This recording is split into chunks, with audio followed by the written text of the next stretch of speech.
Hello, welcome back to my channel. ഇന്ന് നമ്മൾ തയ്യാറാക്കാൻ പോകുന്ന ദോശയ്ക്കും ഇഡ്ഡലിക്കും അല്ലെങ്കിൽ രാവിലത്തെ ബ്രേക്ക്ഫാസ്റ്റ് അപ്പമാണെങ്കിലും അതിനും കഴിക്കാം. അങ്ങനെ ഒരു സാമ്പാറാണ്. അതിന് വേണ്ടുന്ന ഇൻഗ്രീഡിയൻസാണ് ഞാൻ ഈ എടുത്തു വച്ചിരിക്കുന്നത്. അത് നമുക്ക് എങ്ങനെയാണെന്ന് നോക്കാം. ആദ്യം ഒരു 1/4 കപ്പ് തുമരയും 1/4 കപ്പ് ചെറുപയർ പരിപ്പും രണ്ടും കൂടെ ഒന്നിച്ചിട്ട് നമുക്ക് കഴുകി വേവിക്കണം. ഇപ്പം ഇത് കഴുകി വൃത്തിയാക്കി. ഇനി ഇത് നമുക്ക് കുക്കറിലോട്ടിട്ട് വേവിക്കാം. ഇല്ല എങ്കിൽ സമയമുണ്ടെങ്കിൽ നമുക്ക് കൽച്ചട്ടി വേവിച്ചാലും മതി. ഇത് ഞാനിപ്പം രാവിലെ ധൃതി ആയതുകൊണ്ട് കുക്കറിൽ വേവിക്കുക. ഇതിനകത്തേക്ക് നമ്മൾ ഒരു കഷ്ണം കായ ഇടും, ഒരു മുളക് മുറിച്ചിടുക, സ്വല്പം വെളിച്ചെണ്ണ ഒഴിക്കണം, 1 സ്പൂൺ വെളിച്ചെണ്ണ, 1/4 കപ്പിന് ഒരു 3/4 കപ്പ് വെള്ളം മതി.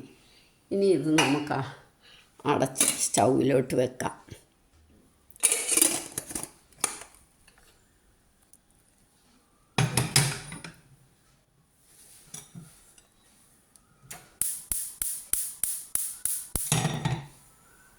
വെയിറ്റ് ഇട്ട് ഇനി സാമ്പാറിന് വേണ്ടുന്ന പൊടി ഉണ്ടാക്കാം നമുക്ക്.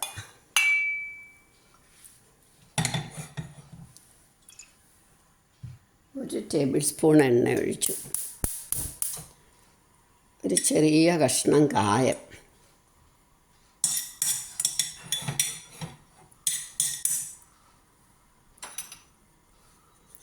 ഒരു ടേബിൾ സ്പൂൺ കടലപ്പരിപ്പ്, 1 ടേബിൾ സ്പൂൺ തുമരപ്പരിപ്പ്, 1 ടേബിൾ സ്പൂൺ ഉഴുന്നുപരിപ്പ്. ഇത് ഒന്ന് മൂക്കട്ടെ. ഒരു 1/2 മൂപ്പാകുമ്പോൾ നമുക്ക് മല്ലി ഇടാം, മല്ലി മുളക്.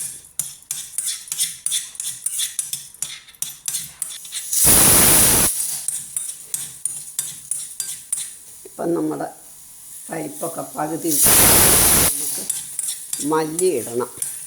മല്ലി ഒരു 4 ടേബിൾ സ്പൂൺ എടുത്തു.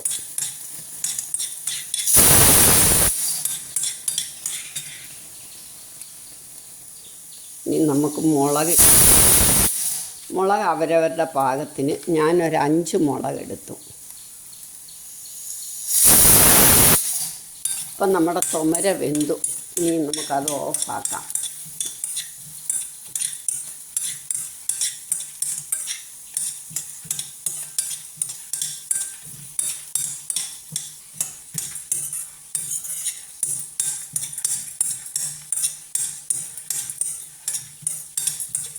ഇനി തേങ്ങ ഇടണം. ഒരു 1/4 കപ്പ് തേങ്ങ, 1/4 കപ്പ് മല്ലി ഇട്ട് അത്രയും തേങ്ങ ആയി വിടണം.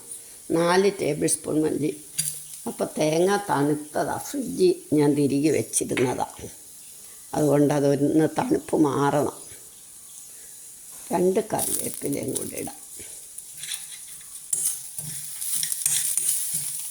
തേങ്ങ മൂക്കണ്ട, ആ തണുപ്പ് മാറിയാൽ മതി. നമുക്ക് സ്റ്റൗ ഓഫാക്കാം. ഞാൻ മറന്നുപോയി, ഒരു 2 കുരുമുളക് കൂടെ, 1/2 ടീസ്പൂൺ കുരുമുളക് കൂടെ നമുക്കിടണം. അതുകൂടെ ഒന്ന് മൂക്കണം.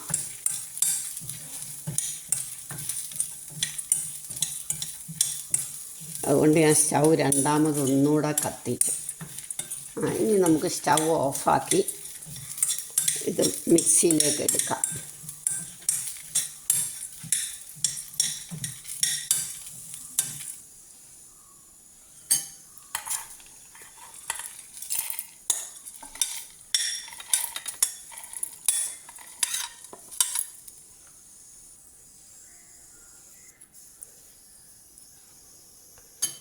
ഇനി ഇത് തണുക്കുമ്പോൾ നമുക്ക് അരയ്ക്കാം.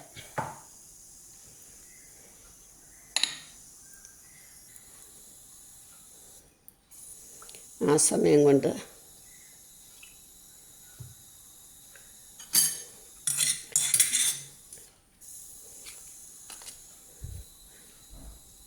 ഉലുവ, കടുക്, മുളക്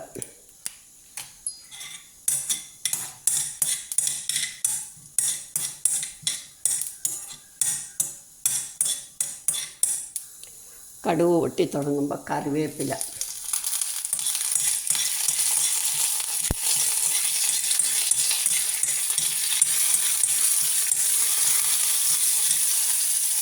ചെറിയ ഉള്ളി,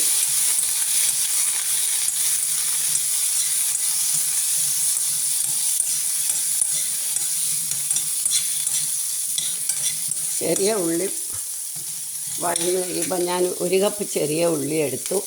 അപ്പോൾ ഒരു 3 തക്കാളി, ഇല്ല 2 തക്കാളി ആണെങ്കിൽ ഒരു തുള്ളി പുളി ഒഴിക്കണം.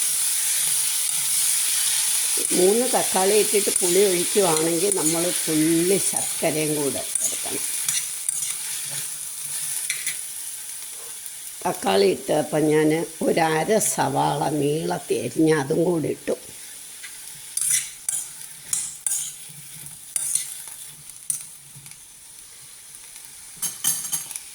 ഇതിന് പാകത്തിന് ഉപ്പ്,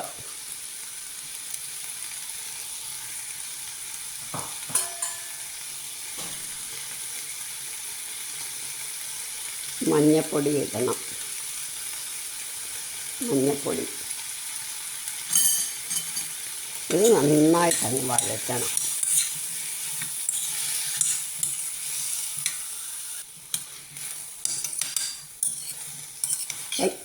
എല്ലാം വഴന്നു നല്ല പാകമായി. ഇനി നമ്മൾ ഒരു ബൗള് വെള്ളം,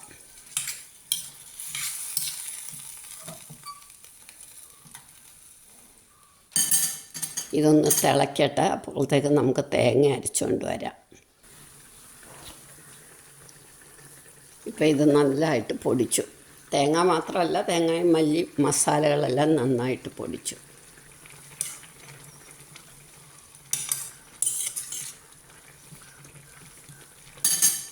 ഇനി നമുക്ക് നമ്മുടെ പരിപ്പ് എന്തോ ആയി നോക്കട്ടെ.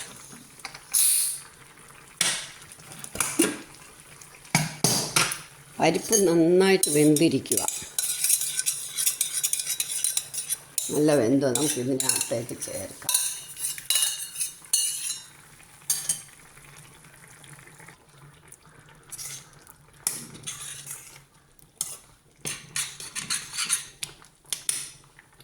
പുളി മതിയോന്ന് ഞാൻ നോക്കട്ടെ. മതി. ഇനി നമുക്ക് പൊടി ചേർക്കണം. വെള്ളം വേണമെങ്കിൽ കുറച്ചുകൂടെ ഒഴിക്കാം. ബാക്കി പൊടി, മുഴുവൻ പൊടി എടുക്കുന്നില്ല. ബാക്കി പൊടി നമുക്ക് ഫ്രിഡ്ജിൽ വെച്ചാൽ ഇനി സാമ്പാർ ഉണ്ടാക്കുമ്പോൾ എടുക്കാം.